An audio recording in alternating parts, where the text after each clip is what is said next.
comple- completamente lúcida a los 103 años.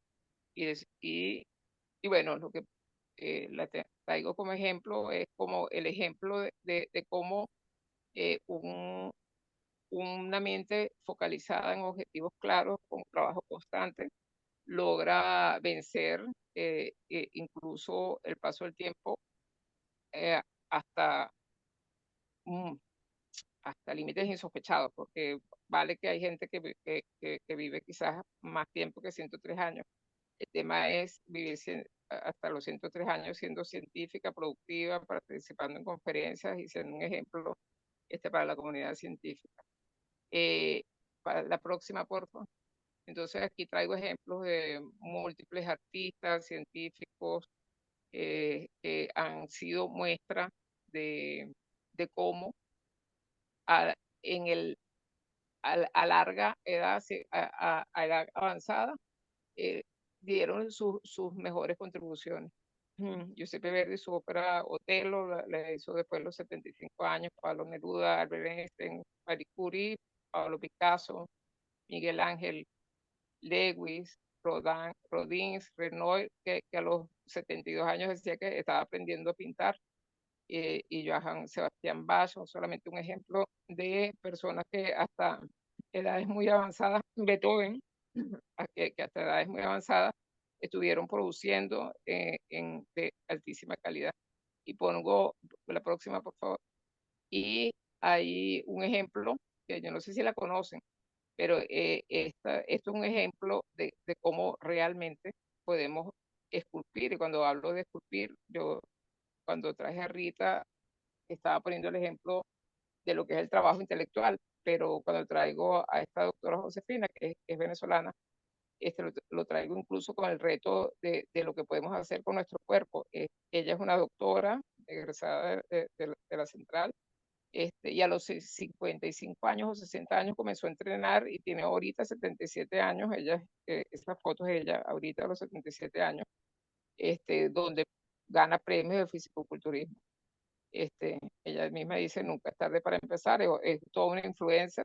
La traigo solo como ejemplo, como con fuerza y constancia vence las limitaciones que realmente de forma natural van a comenzar. Y ahorita solamente estoy hablando del ejemplo del tiempo, pero muchas veces podemos tomar como ejemplo incluso personas que pueden nacer con algún tipo de discapacidad y la ves compitiendo en los Juegos Olímpicos, o con algún tipo de discapacidad intelectual, y con entrenamiento, rehabilitación, llegan a tener rendimiento superior a personas que habían nacido con sus capacidades plenas. Pero también sabemos que la falta de estimulación del ambiente también hace que se desarrollen situaciones como analfabetismo cultural. Entonces, la construcción de esto que va a ser finalmente nuestro propio ser tiene que ver con las condiciones y hay que reconocerlo. O sea, no elegimos muchas cosas, no elegimos nacer donde nacimos, no elegimos los padres que tuvimos ni las escuelas donde fuimos. Pero en el momento en que el ser humano asume su propia responsabilidad y comienza a hacer elecciones, comienza a modificar el curso de su propia historia. Y de esto es lo que se trata. ¿Cómo, cómo sucede esto? Bueno, principalmente, básicamente, el cambio viene de esto que es nuestro gran centro de control, que es el cerebro. El cerebro es el órgano que pesa algo así como 1,2 kilos, porque quiero que se imaginen, el cerebro tiene la textura como de un queso guayanés, más o menos, que se mantiene en líquido como el queso guayanés. Se mantiene además dentro de un cofre que es nuestro cráneo, este, y hay que cuidarlo mucho para que no se oxide. O sea, porque yo tenía un profesor que siempre decía, imagínense ese mismo queso, si lo mantiene fuera de la nevera o dentro de la nevera, ¿dónde va a durar más? Entonces, eso, que es un órgano súper sensible y donde está el control de todo lo otro que va a suceder dentro y fuera sea, cuando digo dentro, en nuestro cuerpo, en las decisiones que tomamos, finalmente somos una red electrofísica, bioquímica, que parte desde el cerebro y se comunica hasta con todas nuestras células. Entonces, ese cerebro eh, se modifica con el ambiente, pero también modifica el ambiente y también se modifica a sí mismo. Es un sistema complejo, es un sistema que es poderoso y que tenemos que identificar y describir. Es un sistema, como les digo, altamente complejo. Y aquí voy a referirme a Morán. Morán es un filósofo que ha trabajado sobre la teoría de la complejidad, y cuando pensamos en el cerebro, que quizás es el órgano más complejo, el cerebro humano, quizás es el órgano más complejo de toda la, de todo, al menos de todos los animales, o sea, de toda la, la, la vida de la Tierra. Es el órgano más complejo de toda la vida de la Tierra. Se calcula que cualquier reacción que nosotros tengamos, eh, por más desarrollado que esté la inteligencia artificial, va a tardar 4 horas más que lo que tardan el proceso nosotros, y nosotros tenemos, cada cerebro tiene más capacidad que lo que tiene todo el Internet mundial. Lo que pasa es que tampoco tenemos todas nuestras capacidades desarrolladas. ¿Okay? Entonces aquí, cuando hablamos de que es altamente complejo, es porque somos producto de la evolución biológica, pero la evolución biológica es también de nuestra evolución biológica, producto de la evolución sociocultural. Por eso modificamos el entorno, pero el entorno nos modifica aquí.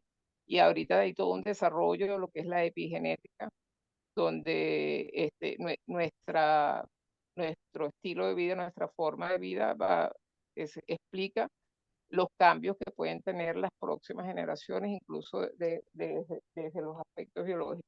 Hay todos unos estudios que dicen que los efectos de la guerra en una mujer embarazada van a estar marcados hasta las próximas generaciones si su hijo, si el embarazo es femenino, porque ese embarazo carga ya los óvulos de sus próximos hijos, y entonces ese trauma de guerra trasciende a 2 generaciones.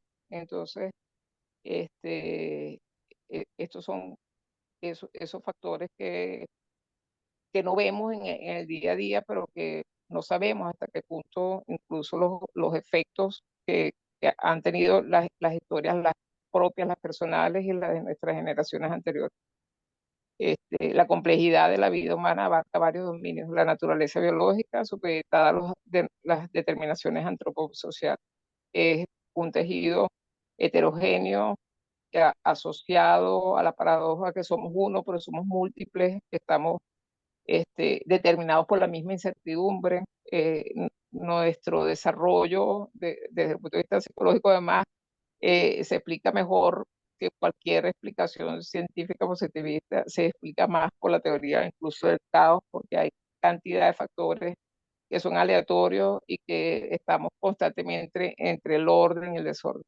Por ello es que finalmente en este cerebro, que tiene su propia carga, la personal, la familiar, la social, cada uno tiene una, una historia distinta. Cada cerebro es un mundo, somos un mundo distinto, y sin embargo, para funcionar y para que como sociedad podamos alcanzar nuestras propias metas, tenemos que, todas esas cabezas que cargan cosas muy distintas, mirar hacia los mismos objetivos y trabajar y sumar los esfuerzos personales. Entonces vemos que nos determinamos desde lo individual, tenemos una determinación real, pero también tenemos una determinación que puede ser histórica, trascendente, que ni siquiera sabemos qué cosas nos han influenciado, y sin embargo nos podemos inventar, y sin embargo nos podemos construir, y esto es lo más importante. O sea, que dentro de la complejidad de lo que significa nuestro desarrollo como ser humano en la Tierra y en el momento histórico que nos toca vivir, sí podemos hacer una diferencia. Lo decía Santiago Román y Cajal, que también fue premio Nobel de Medicina en 1906. Fue un investigador, el primero que dibujó las neuronas, era entre pintor y neurocientífico, dibujaba bellísimo.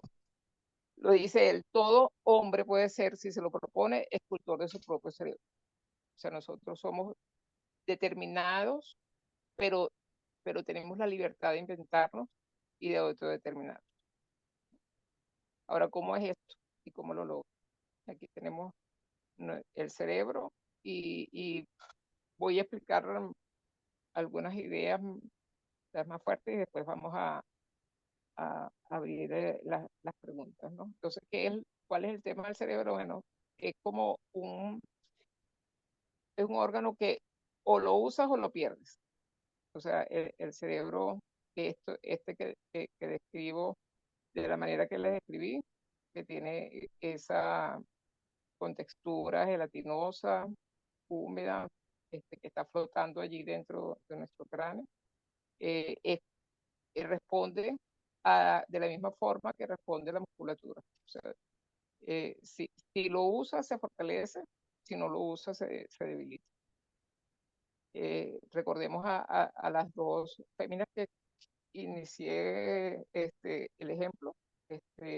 Esta, la doctora Rita, que en lo que se focalizó, que fue en la ciencia, bueno, se mantuvo activa hasta después de 103 años.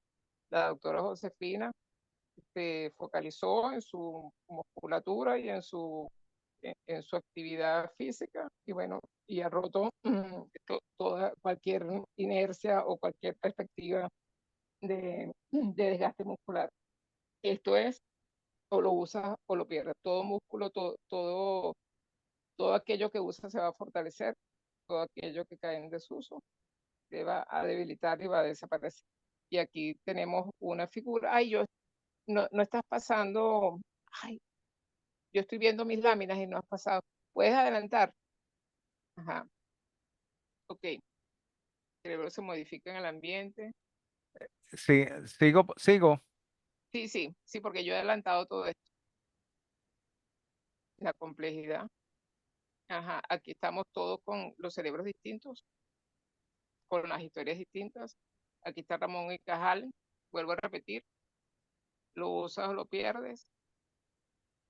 Ok, recuerden esa frase. Todo hombre puede ser, si lo se propone, el escultor de su propio cerebro. Si es escultor de su cerebro, es escultor también de su cuerpo, de la forma en que interpreta la vida, de la forma en que enfrenta la adversidad. Okay, la próxima. Aquí nuestro cerebro, en ejemplo, ¿qué vamos a hacer con él? Lo usamos o lo perdemos, lo estimulamos hacia lo que queremos. Y la próxima. Y así, este es el ejemplo del principio del uso y del desuso. Y fíjense que en una misma montaña, si no cae suficiente agua, pues los ríos se secan.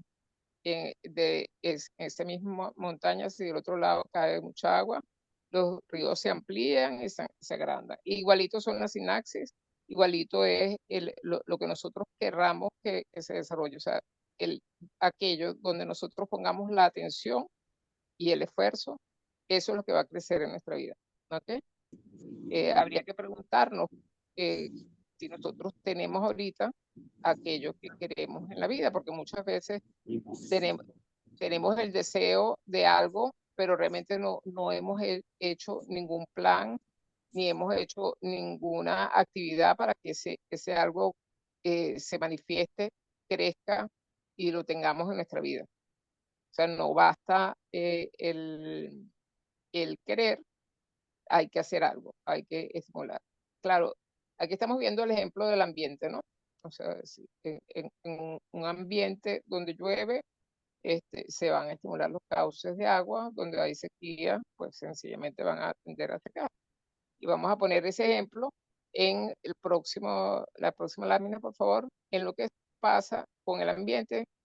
Ahorita hemos visto en la frase que dije hace rato, recuerden, el cerebro se modifica con el ambiente, y el cerebro modifica el ambiente y el cerebro se modifica a sí mismo. Ahora, ¿cómo se modifica el cerebro con el ambiente? Cuando el ambiente es positivo, que vamos a pensar en un ambiente social, de comunicación abierta, reconocimiento, respeto, trabajo en equipo, la respuesta natural va a ser el bienestar emocional, el aumento de la productividad, el desarrollo personal, mayor satisfacción laboral, o sea, todo un ambiente positivo va a generar que se estimule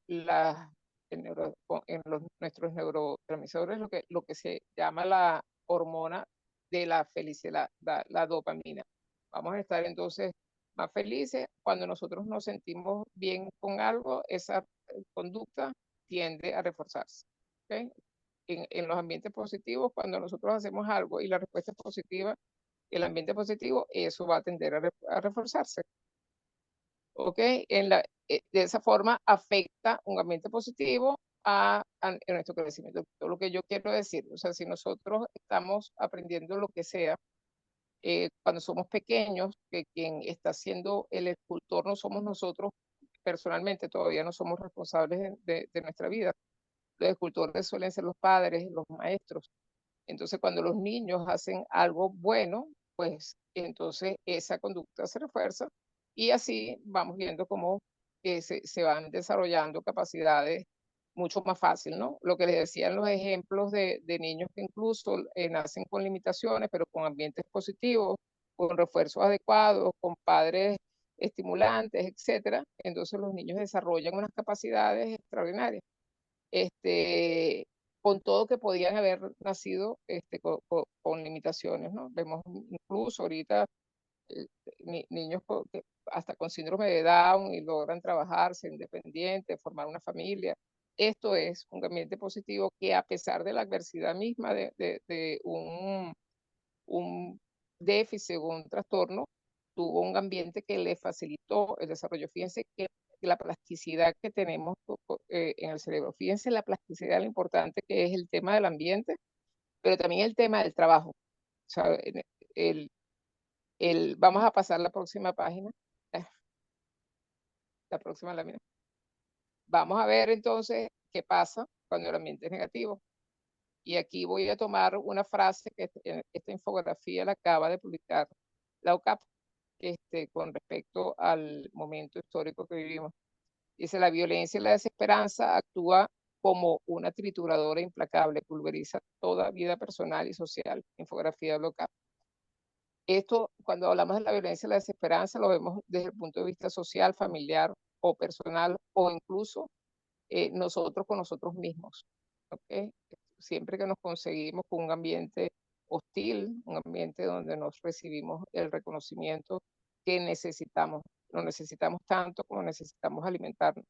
Quiero decir que esto, que son nuestros vínculos sociales, son tan importantes como lo es el dormir, el comer. Nosotros nos construimos en colectivo. Entonces, un ambiente psicológico negativo es capaz de triturar y de destruir la vida personal, ¿ok? La respuesta natural ante una situación antinatural, o sea, una situación donde nos sentimos amenazados, donde nos sentimos en riesgo, descalificados, en peligro, la respuesta natural ante esto, que es una situación antinatural, va a ser miedo, estrés, malestar, tristeza. El aumento, una respuesta, una descarga de cortisol permanente, estrés permanente, que es el origen. Ahorita casi todos los médicos lo asocian a todas las enfermedades con esto que es el estrés sostenido. Yo siempre pongo como ejemplo, esto es como si tuviéramos un carro, el miedo es una respuesta natural, es normal y es maravilloso que lo tengamos porque si no, ninguno de nosotros estuviera aquí en este momento vivo. El miedo nos protege. Necesitamos tener miedo para no ponernos en riesgo para sobrevivir. Pero lo normal es que nosotros tengamos miedo de vez en cuando en la vida cuando se presenta un riesgo real. Lo malo es cuando vivimos sintiendo que estoy en riesgo siempre. ¿Ok? Esto es una situación completamente antinatural. Y entonces lo que sucede en nuestro cuerpo es que nos, nos oxidamos, nos estamos envenenando. Y pongo el ejemplo, si el miedo nos sirve para correr, por eso es que imagínense un carro este, que uno prende, pero nunca corres, sino que lo mantienes parado y acelerado. Parado y acelerado. Ese carro al final se va a dañar, porque si lo aceleras es porque el carro va a correr, pero resulta que tú lo prendes, lo aceleras y no corres porque no puedes. Entonces lo que pasa en situaciones como esta de estrés es que tienes toda la respuesta para correr, pero no puedes convertir todo esto que sucede en el cuerpo, que es para prepararse a correr, y no corremos, sino que nos mantenemos parados, aterrados. Entonces, eso es realmente un veneno para nuestro cuerpo. El ambiente negativo, o sea, sabemos, y lo acabo de decir, o sea, es imposible no pasar por la vida teniendo situaciones que nos generen estrés y nos generen miedo. El tema es que siempre sea ese nuestro entorno. ¿Ok? Vuelvo a decir, que toda familia tendrá momentos buenos y momentos malos, pero el equilibrio está en que se adecue sobre todo a la realidad. Un niño que está viviendo un ambiente negativo, aunque naciera con todas sus condiciones, potencialidades maravillosas, esos escultores que les toca, padres, maestros, si no han sabido estimular, dar cariño, dar acompañamiento, no importa que le hayan dado comida, no importa que le hayan dado sus necesidades hayan sido cubiertas, pero si la necesidad afectiva no fue cubierta, ese niño, y la afectiva y cognitiva, ojo, ese niño no desarrollará quizás toda su potencialidad, ¿no? Entonces vemos como las condiciones biológicas y las condiciones psicológicas son muy importantes para lo que es esto de lograr nuestro objetivo y conseguir nuestro propio crecimiento. Ajá. El tema es, la próxima lámina, por favor.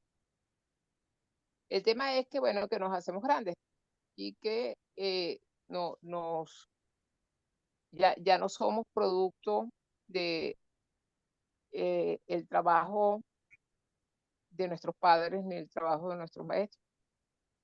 En el momento en que ya nos damos cuenta que somos los responsables de nuestra vida, ya somos nosotros los que tenemos que asumir qué podemos hacer ante las situaciones de adversidad, ante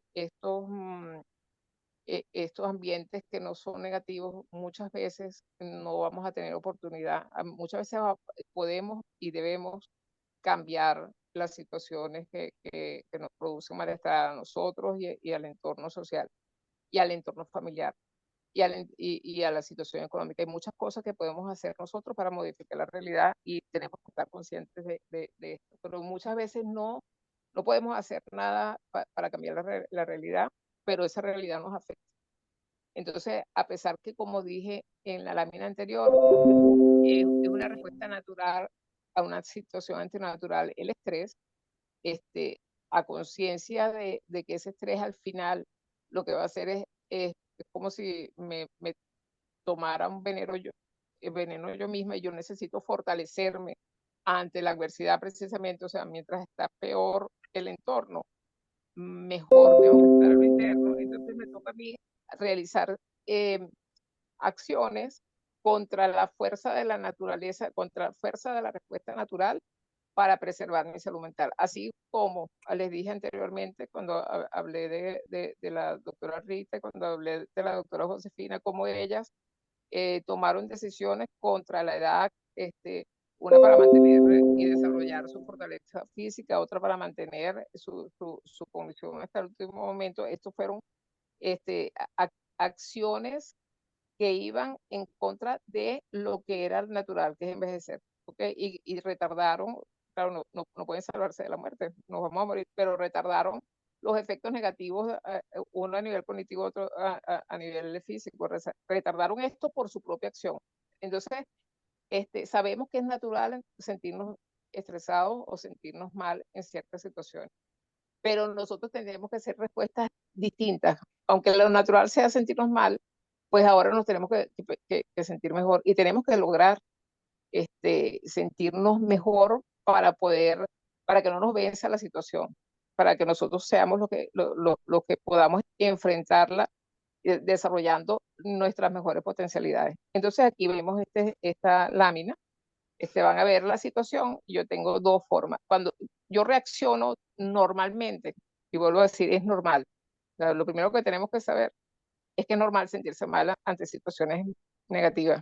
Es normal sentirse mal. Entonces, ¿qué hacemos cuando nos sentimos mal? Bueno, a veces escondemos, ponemos resistencia, justificamos, culpamos, ignoramos, peleamos. A veces nos aplasta la situación y nos sentimos víctimas. Pero yo puedo elegir. O sea, yo siempre puedo elegir ante una situación adversa, reconociendo el malestar o la injusticia, eh, cómo quiero comportarme, si es como una víctima o como una protagonista, asumiendo todo lo que se puede. Esta imagen la tomé de una presentación de Psicólogos Sin Fronteras. Yo soy parte de Psicólogos Sin Fronteras, por eso está el sello aquí. ¿Okay? Entonces, ante cualquier situación de la vida, yo puedo reconocer la situación, apropiarme de la potencialidad que tiene la situación, perdonar si es el caso. Claro, para perdonar hay alguien que debe haberse arrepentido, ¿no? Pero una de las acciones, perdonar.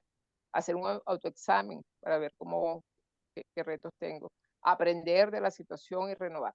¿Okay? Entonces yo puedo elegir ante una situación adversa ser víctima o ser protagonista de la situación. ¿Okay? No puedo elegir la situación. La situación pasa y sucede. Pero yo puedo elegir qué voy a hacer con ello. O sea, yo no puedo elegir que no pase el tiempo y que yo no vaya a llegar a los 100 años menos que me muera antes. Pero yo puedo elegir llegar allí con una condición cognitiva particular o con una condición física particular hasta cierto punto. Puede ser que me enferme, y hay veces que aunque yo haya elegido un camino, sucede otra cosa, y entonces esa será otra adversidad en la cual tendré que enfrentarme a ver de qué forma en mi capacidad de elección yo puedo salir mejor y aprender algo de esto. Sabemos que hablamos mucho de resiliencia. Edith Anderson Grover es una psicóloga que desarrolló varias investigaciones sobre resiliencia, y traigo aquí el concepto. Quiero decir que ella desarrolló investigaciones, pero la resiliencia realmente es un concepto de, de, de la ingeniería, viene de la propiedad de los materiales que una vez que son sometidos a situaciones extremas, vuelven a su condición original. O sea, creo que los ejemplos son como el hierro, o sea, que lo pueden someter a un fuego inmenso, y puede doblarse y tal, pero él vuelve, después de que pasa la condición, vuelve a la condición inicial. Eso es, la resiliencia es la capacidad de los seres humanos de sobrevivir a los ambientes adversos. ¿Ok? Y esto es desarrollar la fuerza interna. Cuando hablo de fuerza, no es la fuerza de enfrentarse y pelear con el otro, sino es la fuerza de la templanza, de mantenerse, de crecer y de asumir la situación como lo que es una situación de la vida que nos toca. Entonces, la autora dice que es la capacidad de responder y fortalecerse en la adversidad. Y proviene de tres niveles distintos. El soporte social, fíjense lo que les decía, cuando hablo de esto, de fortalecerse, no es fortalecerse yo solo, solito. O sea, nos construimos en sociedad. Y esto, de pertenecer a un club, de pertenecer a un gremio, de conectarse con la familia, o sea, de conseguir el soporte, es fundamental para esto que es nuestra propia autoconstrucción. Nos construimos, y nos construimos no solos, nos construimos en sociedad. En este mismo momento estamos haciendo un acto de construcción. Cuando yo yo preparo la presentación y reviso lo que dijeron los autores y yo estoy conectándome y estoy construyéndome con los propios autores que han dado los aportes, la construcción y el crecimiento social.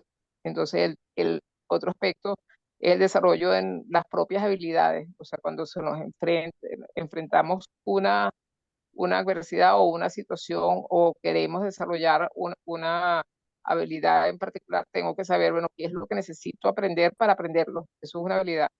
Es una habilidad por un lado, pero lo otro es la fortaleza interna, que es, bueno, la capacidad de apropiarse, de resistir, de asumir que eres parte de un proceso, que no depende de ti todo y de poder soportar lo que haya que soportar en función de lo que nos está brindando la existencia en un momento determinado. Lo bueno, que somos resilientes, es lo que le decía, que si no estuviéramos aquí, no hubiéramos salido de las cavernas. Los seres humanos tenemos esto como una condición natural. Y lo mejor es que si no lo tienes consciente, se puede aprender a ser resiliente. Aprender a ser resiliente es aprender a sufrir, ¿ok? Es aprender a sufrir y aquí es el ejemplo de las palmeras, ¿no? Cuando se pone el ejemplo, que ahí pasa la lámina, por favor.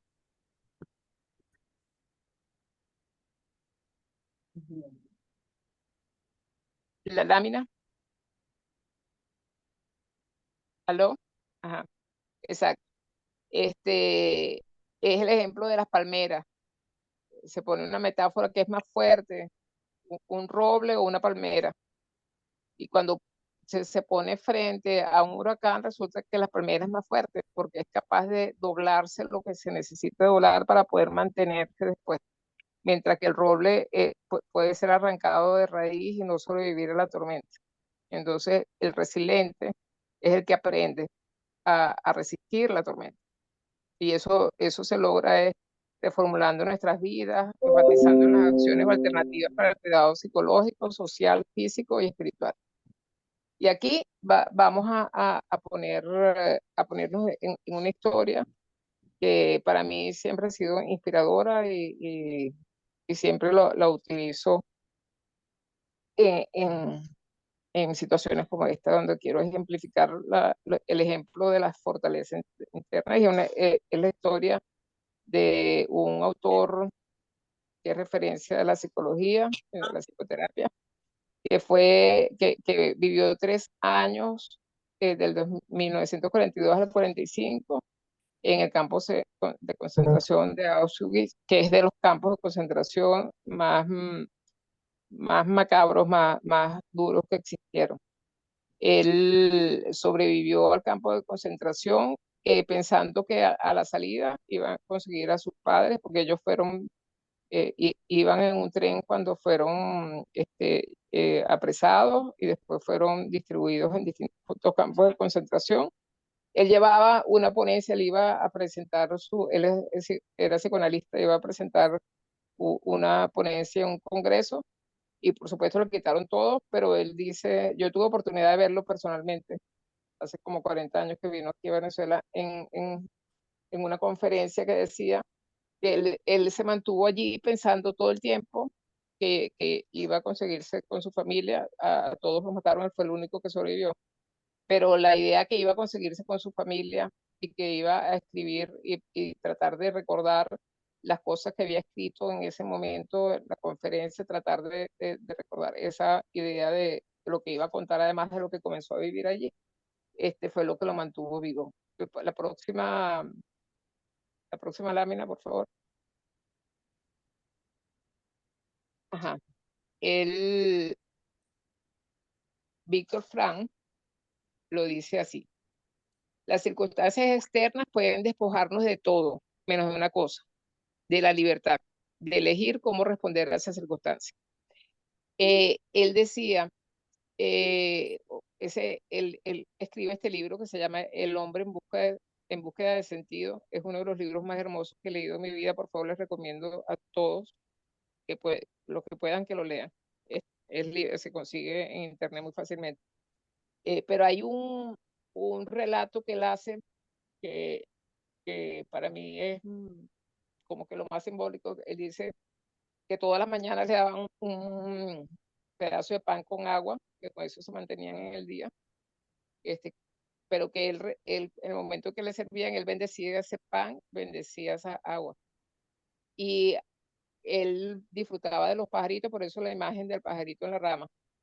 Decía, aunque los guardias nos maltrataran, nos pusieron a trabajar, ellos no podían quitarme el disfrute de ver, de escuchar el canto de los pájaros, de ver el sol salir, de respirar el aire puro.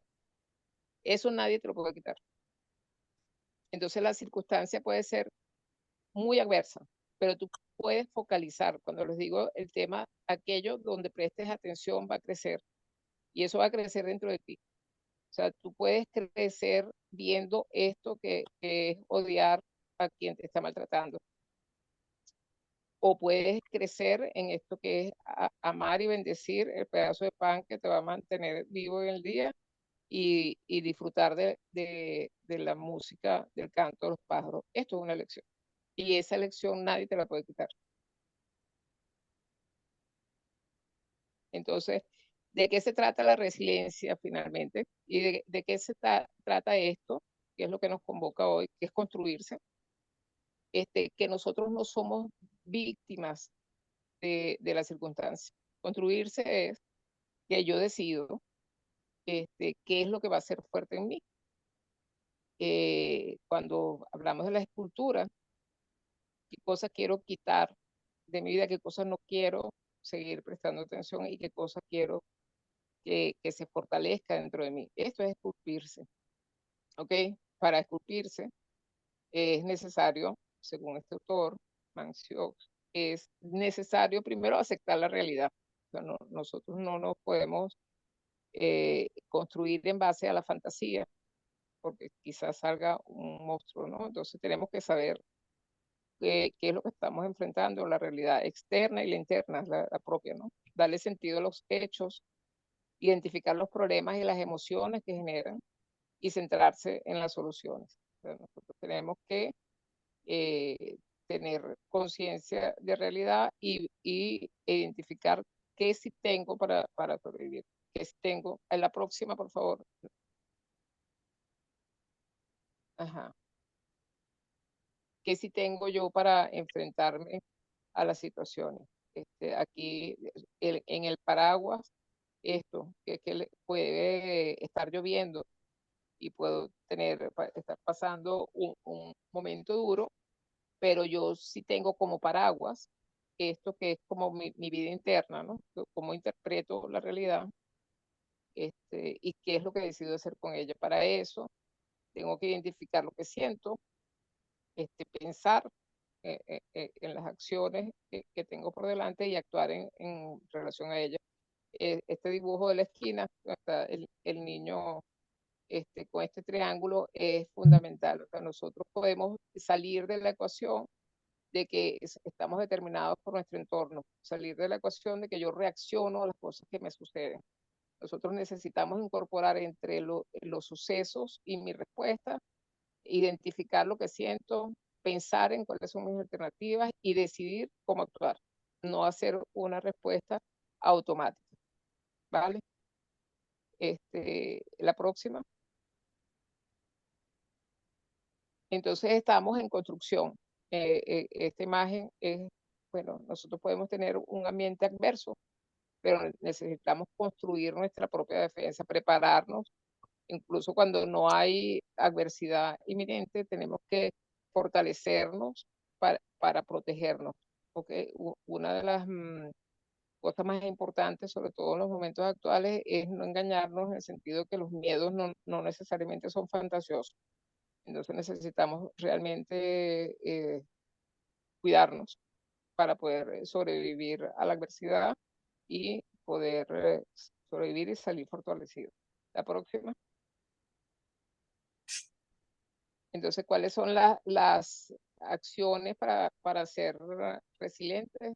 Pero como les dije, y de primero la interacción.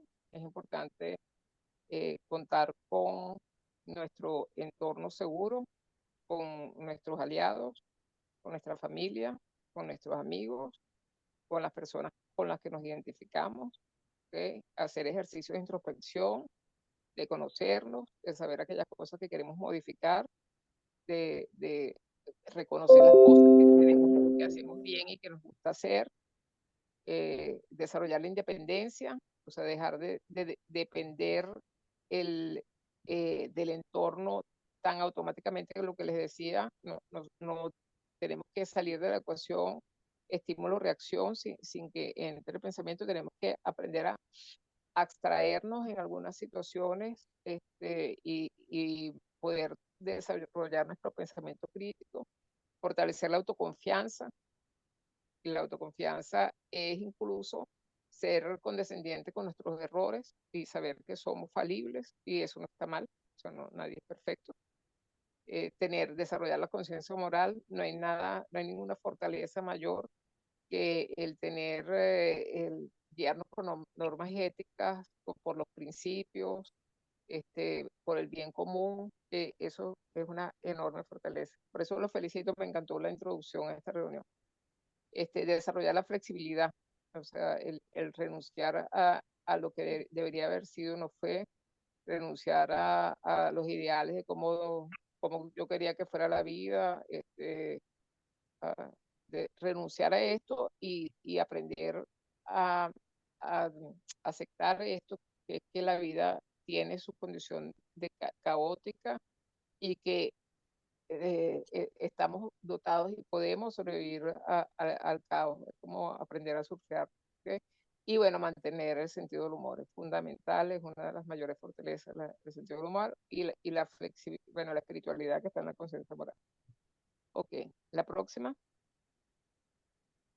Ok, bueno, entonces hemos visto uno de los temas que quería desarrollarles, que era el tema de la autoconstrucción desde la resiliencia, desde la aceptación de la adversidad, desde esto que es de desarrollar nuestra propia templanza interna para hacer contrapeso a lo que son los estímulos externos, lo que es el entorno que nos afecta y nos puede afectar de forma natural. Y vuelvo a decir, no es que no sea natural que nos afecten las cosas terribles que de repente podamos vivir, pero tenemos que enfrentarnos a ello con una conciencia distinta, ¿ok?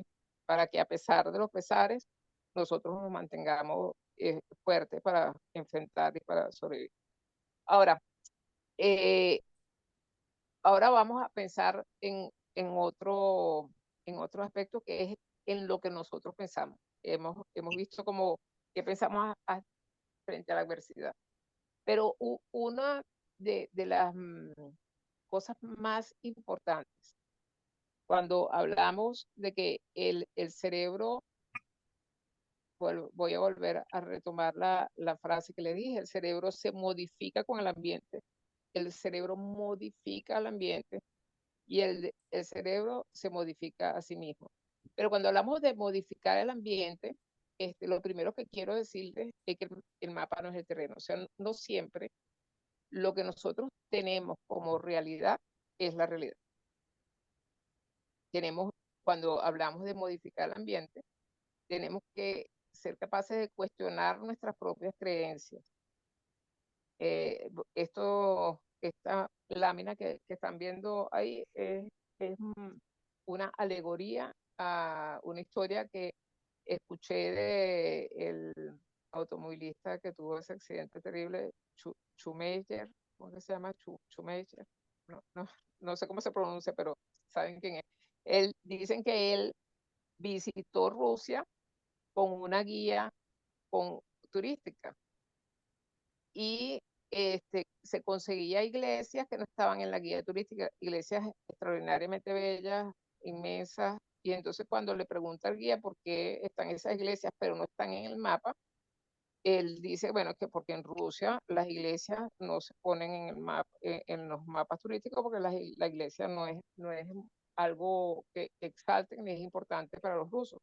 Sin embargo, siguió caminando y se consigue con una iglesia que sí está señalada, y entonces le señala al turista, al guía turística, y él le dice, Que lo que pasa es que esa sí está señalada porque no es una iglesia, sino que es un museo, porque nadie va a la iglesia, pero se ambientó ese edificio como un museo. Así que vemos que él tiene un mapa, pero no es el terreno. Entonces, lo que tenemos nosotros de la realidad tal como la conocemos, no es la realidad, es el mapa, es lo que nos dijeron, lo que vimos, lo que hemos creído, lo que hemos construido, pero muchas veces nos equivocamos. No porque, o sea, nos equivocamos sin querer, estamos realmente informándonos de la mejor forma, pero nos equivocamos. Es necesario, es importante para intervenir en la realidad, saber que realmente lo que estamos viendo como realidad es la realidad y no lo que yo creo que es la realidad. ¿Ok? Eso se refiere un poco también a lo que decía Platón, o sea, muchas de las cosas que nosotros pensamos, que vemos y creemos que es la verdad, no es la verdad, son nuestras creencias, ¿ok? La verdad es otra cosa y para conseguir la verdad y poder comprender la realidad tal como es, tenemos que corroborarlo además con las visiones de otros. Entonces, cuando vamos a abordar esto, que son nuestros propios temores, nuestras propias idealizaciones o aquello que yo quiero cambiar. O sea, yo quiero cambiar, bueno, que yo quiero ser más flaca o que yo quiero ser, pero, ajá, ¿quién dijo que yo no estoy bien como estoy? O sea, a qué voz es la que yo estoy escuchando? ¿Esto es real o es la expectativa social? O es lo que me están vendiendo, o sea, tenemos que ser capaces cuando vamos a luchar por algo realmente, incluso lo que son nuestras metas personales, es darle el peso específico de qué tan ajustado, qué tan verdad es eso o no. Sabemos en consulta muchísimos problemas que son como ideas impuestas que no se corresponden con la verdad. O sea, por ejemplo, hay gente que lucha por el éxito. Cuando hablo de la realidad, la verdad, estoy diciendo que nos tenemos que cuestionar incluso aquello cuando digo que yo quiero ser mi propio escultor. Hay mucha gente que llega a consulta que está frustrada porque que cree que la felicidad es que necesitas ser bello, necesitas ser famoso, necesitas ser rico y necesitas, no sé, tener un carro nuevo, ¿ok? Y sabemos que ahí no está la felicidad y tenemos que replantearnos y que revisar qué es verdad o qué no, porque si eso fuera verdad, lamentablemente no tendríamos a tantísima gente con muchísimo éxito que terminan atentando contra su vida. Entonces, tenemos que ir más allá de lo que son nuestras propias creencias y cuestionarnos. La próxima lámina. Ajá. Bueno, aquí estaba hablando de Platón, aquí está la imagen de Platón. Vamos más adelante, la próxima. Y bueno, como les decía antes, eh, el estrés y el miedo tiene que ver casi siempre por la ansiedad anticipatoria, por la creencia, la idea catastrófica que algo terrible va a ocurrir. También tenemos que cuestionarnos si eso que creo, y ahí vuelvo otra vez a lo que les decía, eso, el mapa no es el terreno, la creencia no es la verdad. O sea, muchas cosas que me causan ansiedad y que quizás están limitando mi crecimiento, están solamente en mi cerebro, en mi cabeza. Entonces yo necesito preguntar, cuestionar, verificar con la realidad qué tan cierto o qué tan adaptativo es esto. Cuando hablo de este tema, digo que si queremos pensar en una escultura que sea basada en la verdad, en una cultura sólida de nosotros mismos, tenemos que revisar nuestras creencias y revisar cuáles son nuestros objetivos. ¿Ok? Vamos en la próxima. Y finalmente, si aquello que temo o aquello que no me gusta, no puedo cambiarlo, pues siempre tengo recursos para afrontarlo. ¿Mm? Vuelvo a Víctor Frank. Quiero decirles que Víctor Frank desarrolló una psicoterapia que se llama logoterapia y su terapia se basa fundamentalmente en ayudar a las personas a buscarles el sentido de su vida. Dice que la felicidad finalmente se basa es que tú hayas vivido con sentido. Si tu sentido fue ser una neurocientífica como mi primer ejemplo, o ser una fisicoculturista a los 77 años, que fue el otro ejemplo, si eso le da sentido a tu vida, oye, conseguiste la felicidad. Esa felicidad no está determinada por la propaganda, por lo que nos dijo mi mamá, que yo tenía que ser abogado y que, o sea, no es por lo que nos dijeron, sino porque es algo que nace y que le tiene sentido a la persona. ¿Ok? Víctor Frank dice que efectivamente si finalmente no puedes cambiar la realidad, o sea, tenemos que hacer lo posible por cambiar la realidad y darle sentido y poner los esfuerzos. Pero si no está en tus manos cambiar una situación que te produce dolor, siempre podrás escoger la actitud con la que afrontes ese sufrimiento. Muchas veces no podemos elegir las circunstancias que nos rodean, pero siempre podemos elegir nuestro comportamiento ante ellas. ¿Ok? Bueno, y ya para ir finalizando, ahora sí vamos a hablar del cambio. Entonces, ¿qué es esto? Cuando hablo de ser escultor, ser mi propio escultor, es ser capaz de cambiar. Y, y vale que cambiar no es fácil. Es más fácil cambiar el entorno, es más fácil cambiar de carro que cambiarse uno mismo. Aquí este modelo que se lo voy a presentar muy, muy sencillito, fue desarrollado por estos dos psicólogos.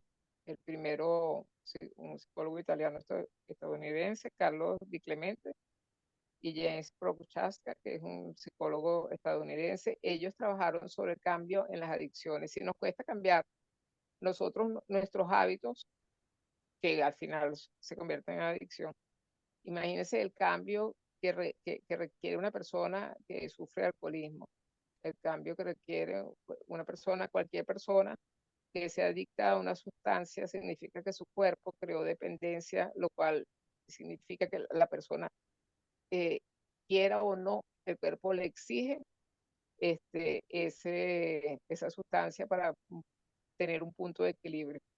Es un cambio que es extremadamente fuerte porque estamos hablando de una enfermedad. ¿Ok? Y el cambio, pues tiene unas etapas que ellos describieron. Ellos decían cualquier cambio, el social, la próxima, por favor, cualquier cambio que quieras tomar, el social, el personal, o sea, cualquier cambio tiene estas etapas. Primero, una etapa de precontemplación, que es que no has visto ni siquiera lo que tienes que cambiar, no has visto el problema, no te has enterado que tienes un problema. La contemplación, la preparación y la acción. Y mientras estás haciendo el cambio, que la acción es siempre un movimiento, la acción es siempre moverse, uno no puede cambiar sin moverse. ¿Ok? Mientras hace el cambio, hay recaídas y retrocesos y entonces tienes que volver otra vez a la preparación y a la acción y hay que hacer un proceso permanente de mantenimiento para que el cambio sea sólido. ¿Ok?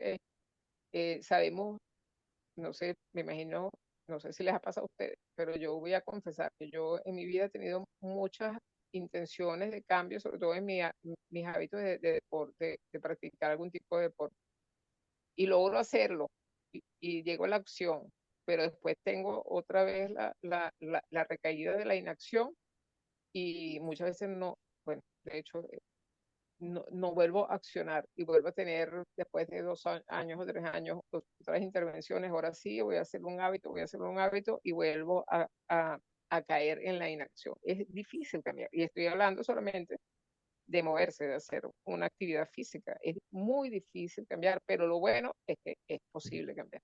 Vamos a ver la próxima para ver con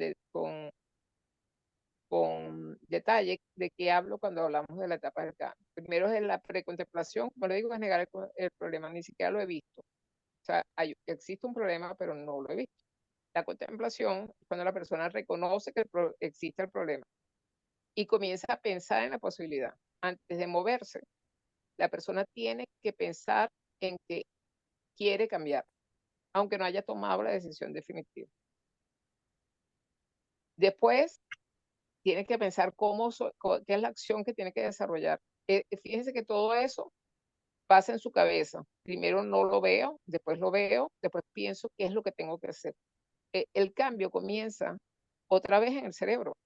Vieron que he hablado del cerebro permanentemente. Muchas veces acostados en la cama, antes de pararnos, hemos resuelto el problema. Después viene la opción, pero ya el problema consiguió la solución en la cabeza. Entonces, es necesario la pausa de darse cuenta. El cambio comienza con darse cuenta de que existe un problema, identificas cuáles son las condiciones del problema e identificas qué vas a hacer. Todo es darse cuenta hasta ahorita. Después viene la acción, que es implementar el plan, es moverse. Y después el mantenimiento, que es mantenerse en movimiento. ¿Ok? Y bueno, como les digo, puede haber recaídas, vuelves a la contemplación, preparación, acción, pero el mantenimiento es el acto de mantener la conducta hasta que se hace un hábito y entonces es que sucede el cambio, cuando no te cuesta, cuando no tienes que prepararte, no tienes que observarlo porque ya se incorporó en ti, ¿ok? Y después termina, en ese momento ya se piensa que termina el proceso o la intervención. Los cambios son posibles, ¿ok? Vamos a la próxima lámina. La próxima. Hola, hola, ¿me oyen? Sí, Hola, un hola. segundo. Sí, Perfectamente. totalmente, se Se escucha oye muy bien. perfecto, sí, se oye perfecto. Pensé que se habían quedado dormidos. No, estamos No, aquí, Clara. señor, Hemos estamos escuchado atentos. todito, toda la Freddy, conferencia. está muy interesante, Está muy buena, está muy interesante. muy interesante. La anterior, por favor, gracias. Muy Ajá. interesante, te hemos escuchado todo el tiempo. Ok, gracias, Eso. gracias. Mira, Estamos aquí. aquí un ejemplo de Michael Jordan que dice, he fallado una y otra vez en mi vida, por eso he conseguido el éxito. O sea, el fallar, o sea, lo maravilloso de esto que es la construcción es que cuesta sudor y lágrimas, pero que solamente manteniéndose en el esfuerzo se culmina. Dicen que el mayor fracasado de la historia, si pudiéramos ver la tolerancia al fracaso, es Thomas Edison. Yo no sé si ustedes conocen la historia de Edison, pero es una historia apasionante, porque además él fue, la historia dice que a los 5 años la maestra lo devolvió con su mamá con un papelito que la maestra le decía que no lo devolvía, que no lo llevara más a clase porque él era un incapacitado y no podía. Dicen que debe haber tenido algún rasgo Asperger o algo así, pero que no podía adaptarse a la escuela, que no lo mandaran más a la escuela. Y dicen que cuando él leyó, la mamá le leyó a él el papelito, lo que dijo, ay, la maestra dice que tú eres tan inteligente que no necesitas ir para la escuela, y que la mamá se puso a enseñarla a él en su casa. Él no fue a la escuela o formalmente, sino que saben que en Estados Unidos hay como un modelo que puedes tener enseñanza en casa y que hace cosas, pero dicen que él encontró ese papel después de que la mamá se murió, que encontró el papel en el cuarto. Yo no sé si eso es una fábula, pero eso es lo que entra en internet y ven ese antecedente. Pero lo que sí es cierto es que se dice que él hizo unos 5.000 experimentos para lograr la electricidad tal como la conocemos ahorita, la del bombillo que tenemos ahorita todos prendidos. Y el hombre se hubiera cansado al ensayo número 4990, o sea, no fuera un fracasado, o sea, no estaríamos hablando de él ahorita.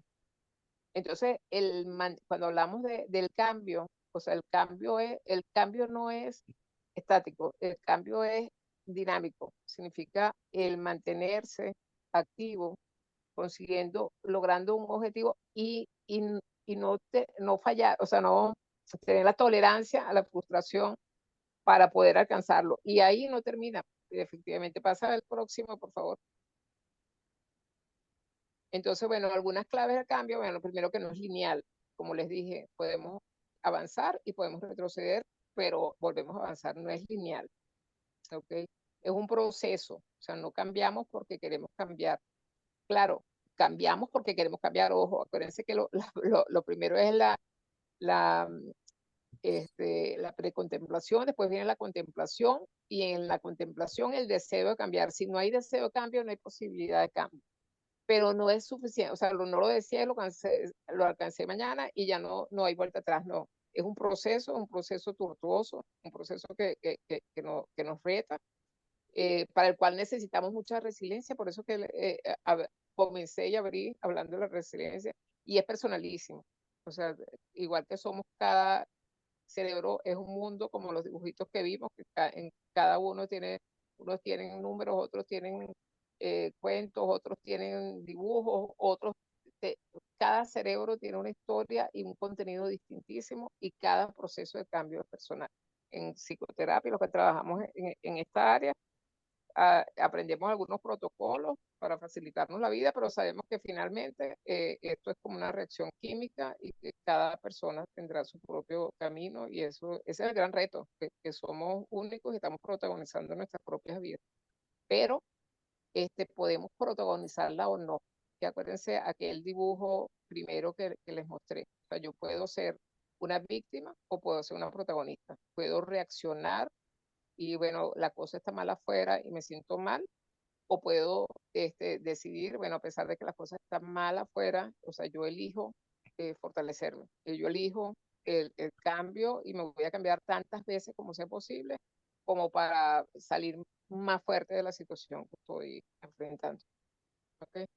La próxima, ya estamos terminando. En resumen, para lograr el cambio tenemos que constatar nuestras propias creencias, tenemos que constatar de fuentes confiables qué cosa es lo que estoy enfrentando. Tengo siempre que saber que de repente quiero cambiar cosas que no necesito cambiar. Tengo que saber, o sea, que el cambio esté dirigido a cosas realmente fundamentales. O sea, hay gente que cambia, vieron la gente que se mostrifica, que se pone botox, se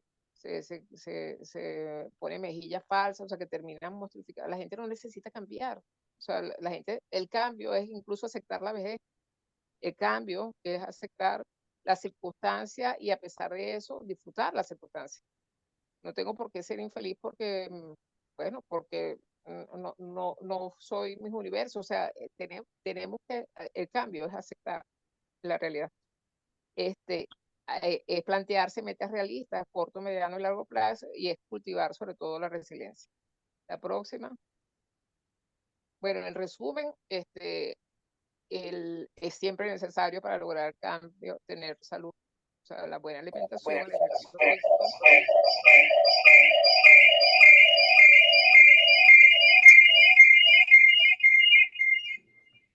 Hola, ok. Es necesario la buena alimentación, el ejercicio físico, dormir bien, la recreación, todas estas cosas. Pero finalmente no hay salud sin salud mental.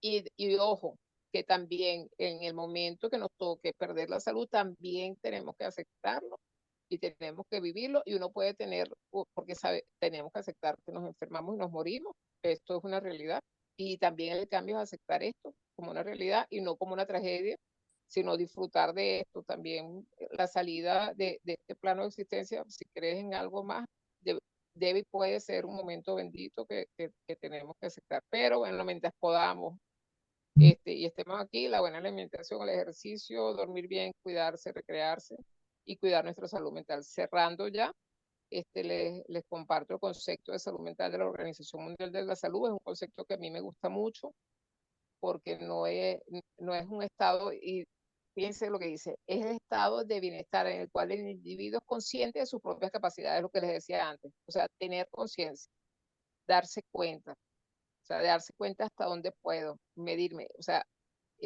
actuar no desde la reacción, no desde la idealización, no desde mi creencia o del engaño, sino de ser consciente de mis propias capacidades. ¿Qué puedo hacer con esto que tengo? ¿Cómo lo tengo? O sea, ves que hay gente que tiene algún tipo de discapacidad, y a pesar de eso se pone retos, y bueno, no va a llorar porque le faltó una pierna, pero tiene los brazos y mira lo que pueden hacer.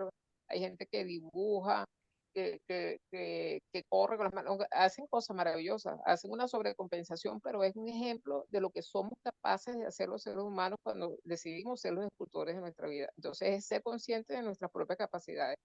poder afrontar las tensiones normales de la vida, ¿ok? Y fíjense que lo que les estoy diciendo que a veces también es el reto de afrontar las anormales y decidir que a pesar de eso no te va a vencer.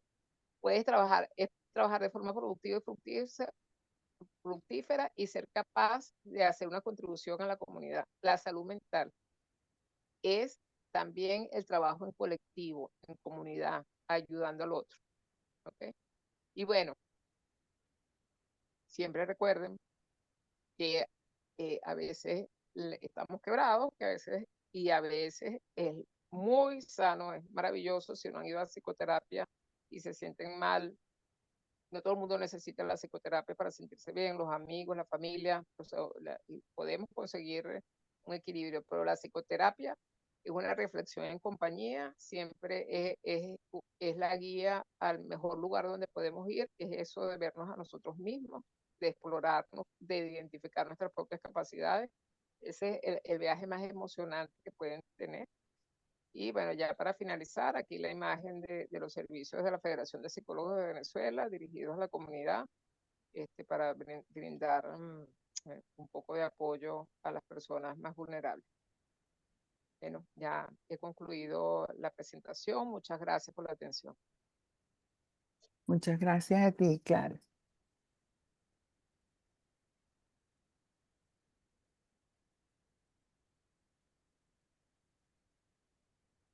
Si tienen alguna pregunta.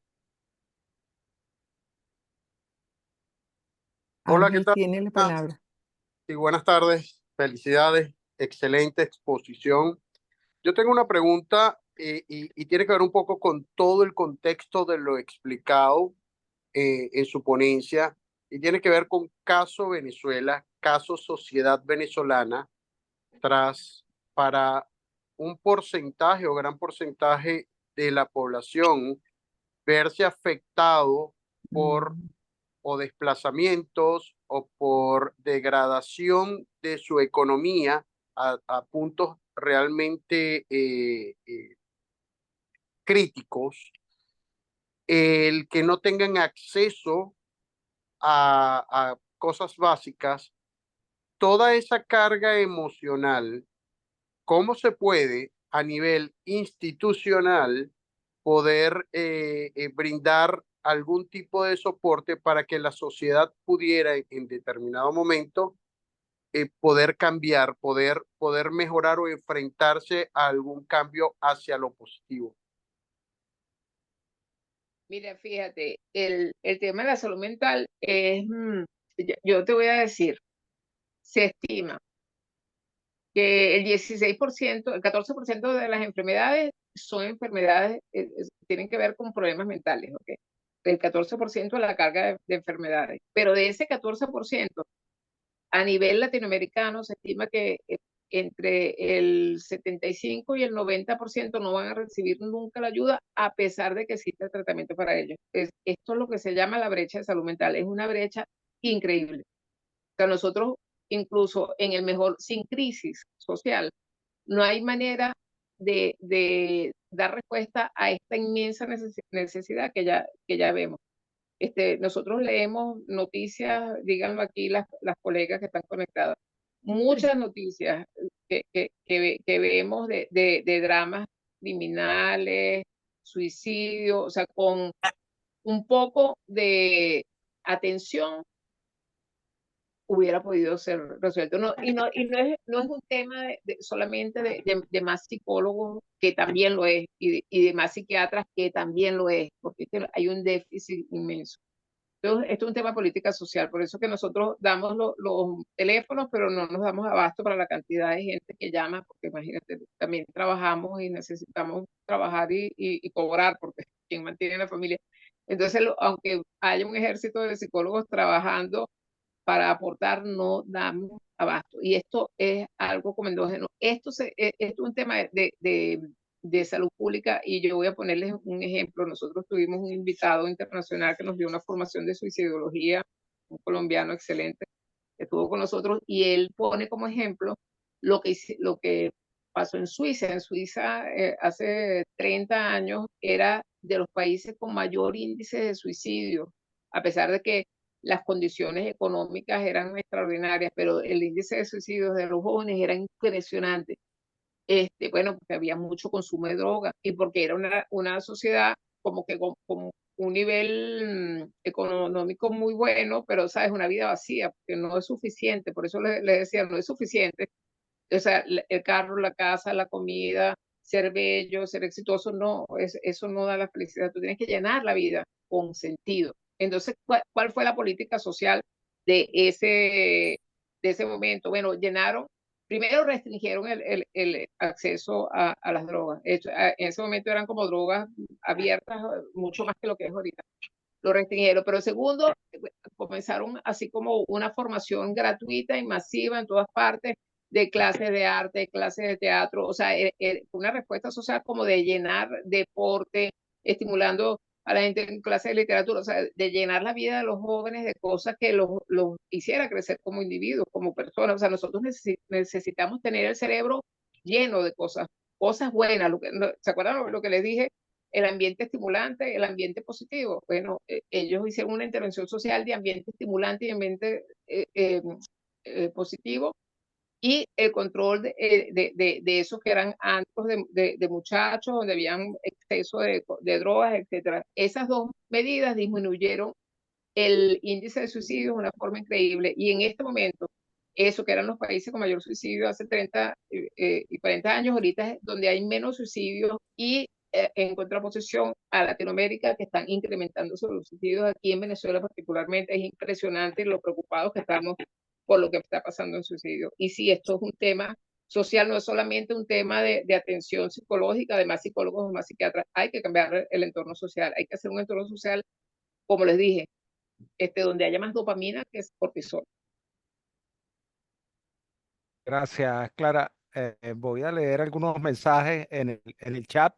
Eh, Norma escribe: un gusto compartir con los compañeros Rotarios, reencontrarse con amigas como Raquel, Janet, muy importante este ofrecimiento de la Federación de Psicólogos de Venezuela. Ay, qué bello, gracias por el certificado. Y Sí, felicité sí, a Clara porque me pareció muy interesante su conferencia y los puntos y la forma como los enlazaste también. Gracias, sí, sí. Normita. Sí, Norma lo escribe también, felicitando a Clara, Janet también, Luis López, excelente disertación, muy agradecido. Hoy conocimos una hoja de ruta para alcanzar una vida plena. Carmen Rosa, muchísimas gracias y bendiciones. Em, Auristela, excelente ponencia. Francisco Peter, excelente presentación y disertación. Roxani, pertinente y charla necesaria. Felicidades. Ingrid, muy interesante la conferencia. Roxani, se preguntan, ¿y qué faltará? ¿Más psicólogos? Ya tú diste la respuesta. Faltan políticas públicas, también fue incluido en tu respuesta. Necesitan su propio autocuidado emocional, actividades extraordinarias. Belkis, muchísimas gracias por tu participación. Siempre grato compartir contigo. Por acá veo que Marco levantó la mano. Adelante, Marco.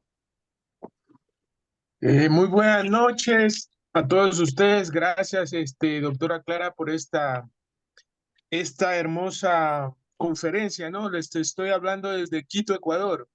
No sé, me Gracias. conecté por invitación de una amiga. Yo pertenezco a un colegio que fue fundado por un gran psicólogo, psiquiatra venezolano. Él se llama Luis Arocha Mariño. Fui Ajá, mi formado en amigo. parte Fui Sí. formado en gran parte por él, llevo sus principios y realmente lo felicito porque en esta situación en que están ahorita en Venezuela y tener esa capacidad para dar estas conferencias, de verdad les aplaudo desde Quito, Ecuador, y que sigan así. Solo les dejo una frase que dijo el gran Quijote: como no estás experimentando en las cosas del mundo, todas aquellas cosas que tienen algo de dificultad te parecen imposibles.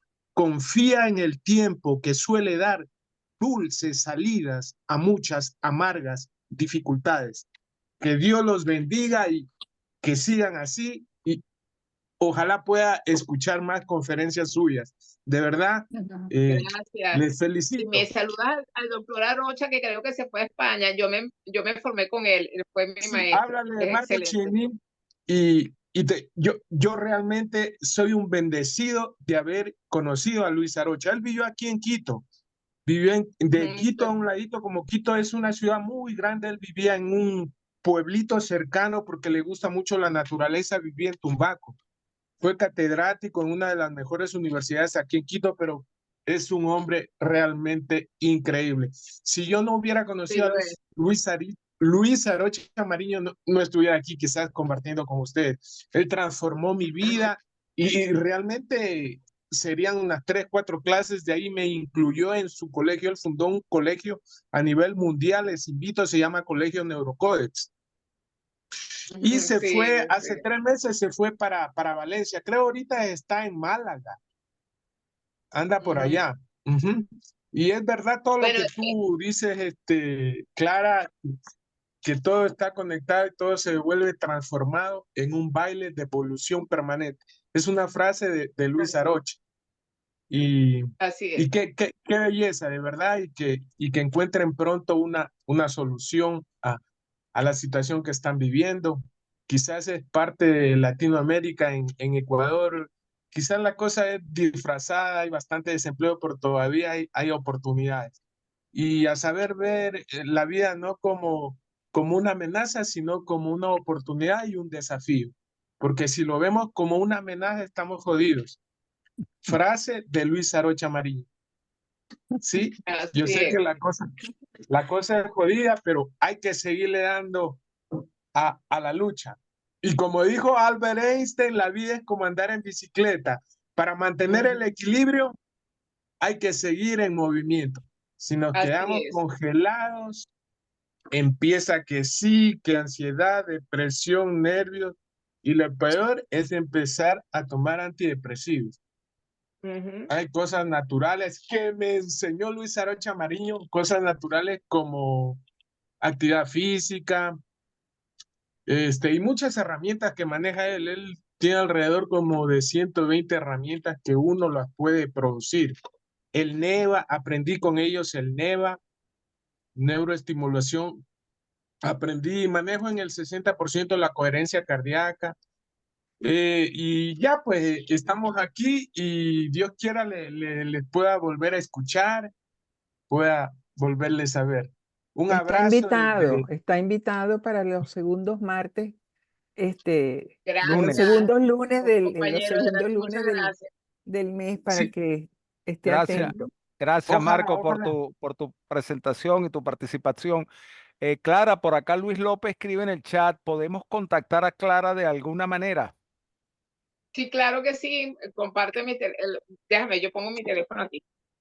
Voy a poner el teléfono donde tengo el WhatsApp, ¿ok? Con mucho gusto. Gracias. Leti Navarro escribe, agradecida por este maravilloso tema y la sencilla manera de presentarlo. Tiempo de accionar con sentido y propósito. Janet Cardoso, súper agradecida. Clara, haz otra presentación pronto. Tan bella, gracias. Raquel Ders, excelente ponencia, agradecida por esta oportunidad. Ahí tiene Gracias. el teléfono, Luis. Allí tienen el número telefónico de Clara en el chat para aquellos que quieran contactarla. ¿Alguna otra pregunta? ¿Algún otro comentario? Por supuesto, está de más agradecerte. Ya el certificado se me había coleado, pero ahora sí te queremos hacer formalmente la lectura, la lectura que te lo haremos llegar. El Rotary Baruta Las Mercedes, Distrito 4370, confiere el presente certificado de reconocimiento a la conferencista, doctora Clara Astorga, por su excelente conferencia. Soy mi propio escultor, creando mi salud mental, dictada el día lunes 12 de agosto del 2024, Rotary Club Baruta Las Mercedes, con la asistencia de los clubes Rotarat UCB y Rotarat Cacique Baruta, a los 12 días del mes de agosto del año 2024. Firman Francisco Peters, presidente del club, Norelis Idler, secretaria, y quien te habla, Sergio Sequera, director del programa Club Rotary Baruta Las Mercedes. Gracias, vale. Gracias Ay, a me ti, siento muy emocionada. un honor realmente haber contado con tu presencia y ya casi cerrando, queremos escuchar nuestra cápsula rotaria que nos regala nuestro socio e instructor Pedro Ramírez.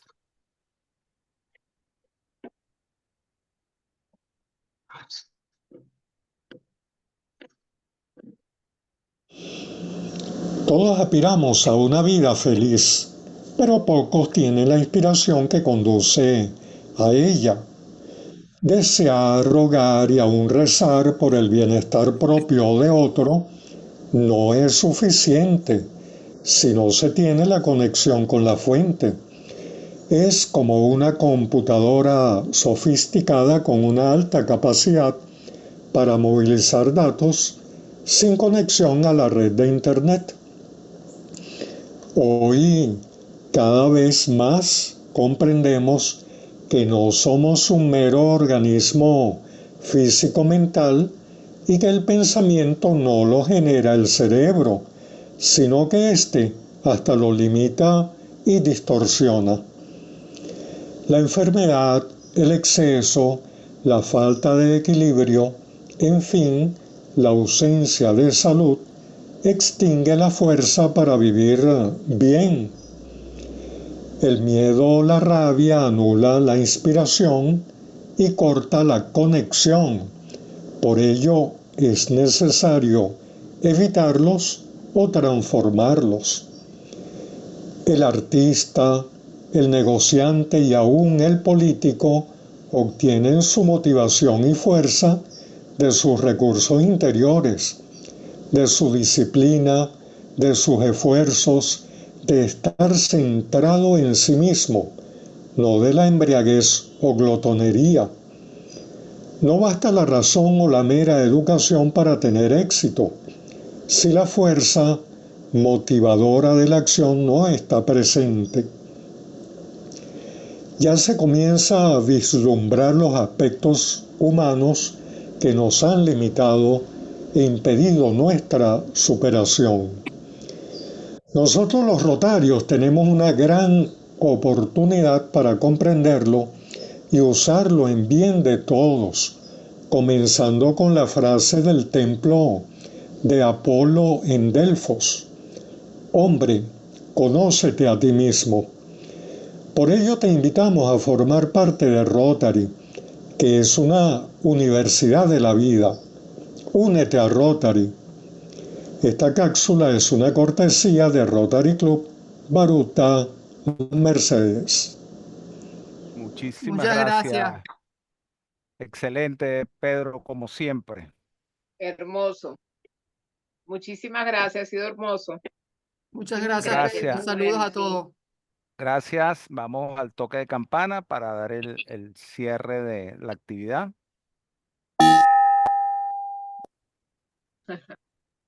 Como siempre, queremos obsequiarles un libro.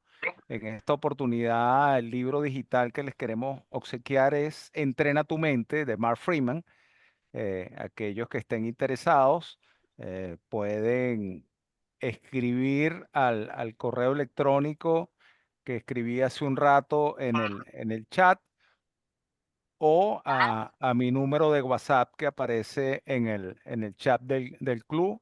Con mucho gusto les hago llegar el libro. Qué gusto. Gracias. Francisco, Bueno, no sé si quieres comentar algo antes de cerrar la actividad. ¿Algún anuncio? Anuncios, bueno, felicitar a Clara, realmente fue una conferencia extraordinaria, bien oportuno por la situación que estamos viviendo aquí en Venezuela. Yo le comenté a Sergio cuando hablamos en el día de hoy, que si hay una inquietud de las autoridades en Rotary International y de la gobernación, bueno, que nos mantengamos en contacto, que nos cuidemos una situación difícil la que se está atravesando, que mantengamos las reuniones de forma virtual, lo que habíamos pensado de probablemente estar incentivando las reuniones presenciales, tratemos de limitarlas, porque bueno, la situación no está presta para eso, lamentablemente. La disertación de Clara creo que fue bien oportuna para que nos dé justamente las herramientas en cómo superar esta situación y probablemente combatir la desesperanza aprendida que siempre estos regímenes tratan de imponernos. Entonces, bueno, a cuidarnos todos, mantenernos en contacto y seguir adelante. Yo creo que es mucho lo que se puede hacer de esta forma, de manera virtual. Y bueno, lo que se puede hacer presencial, iremos sobre la marcha tratando de irlo programando. Así que bueno, creo que más nada, con eso los dejo. Gracias Francisco, gracias Clara por tu extraordinaria conferencia. Un honor para el Club Rotary Baruta Las Mercedes haber contado contigo el día de hoy. Gracias a todos por su presencia y nos Muchas vemos gracias, Chay. Buenas Muchas noches. gracias, muy el amables a segundo todos. lunes de septiembre. Cómo no, muchísimas gracias, muy amable. Un gusto haberlos visto. Un beso. Muchas gracias. Buenas noches. Buenas Gracias. Encantadísima. Cuenten Saludos desde conmigo para Madrid. lo que sea. Saludos. Gracias, Clara. Lo Roxani, un tendremos en beso. cuenta. Roxani, un beso grande. Por estoy viendo. Hasta luego, desde Madrid. Hasta luego. Se vuelve adolescente, como quien se vuelve loco y confunde su pasado y su presente, como si fuera brujería. Tu alegría me llenó completamente. Qué milagro fue, vida mía.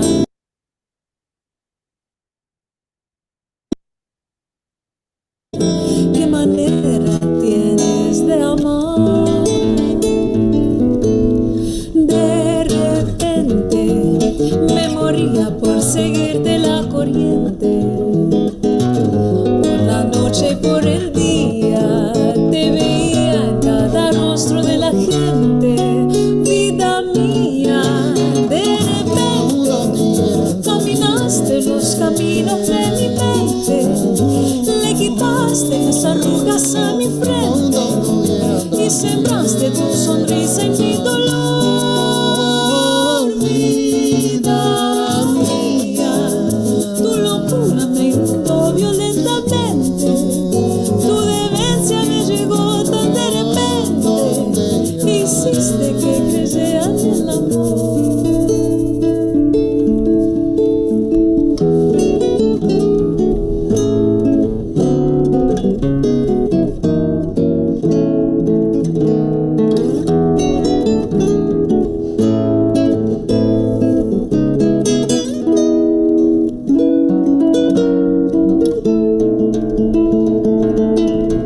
De repente me moría por seguirte la corriente. Por la noche y por el día te veía en cada rostro de la gente. Vida mía, de repente caminaste los caminos de mi mente. Le quitaste las arrugas a mi frente y sembraste tu sonrisa en mi dolor. Vida mía, tu locura me inundó violentamente. Tu demencia me llegó tan de repente. Hiciste que creyera en el amor. De repente caminaste los caminos de mi mente. Le quitaste las arrugas a mi frente y sembraste tu sonrisa en mi dolor. Vida mía, tu locura me inundó violentamente. Tu demencia me llegó tan de repente. Hiciste que